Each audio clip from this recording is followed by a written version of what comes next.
हाय, माझं नाव श्रुतिका आहे.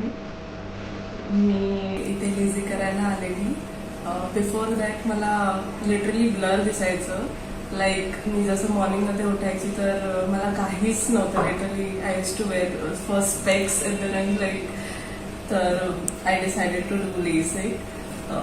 लेझिकच्या नंतर प्रिटी क्लिअर ऑलमोस्ट सगळं दिसतं. सो मॉर्निंगमध्ये उठायला पण चांगलं वाटतं. लाईक की आता आपल्याला दिसतंय, आपल्याला आता स्पेक्स घालायला लागणार, घालायला लागणार. So it was nice experience over here.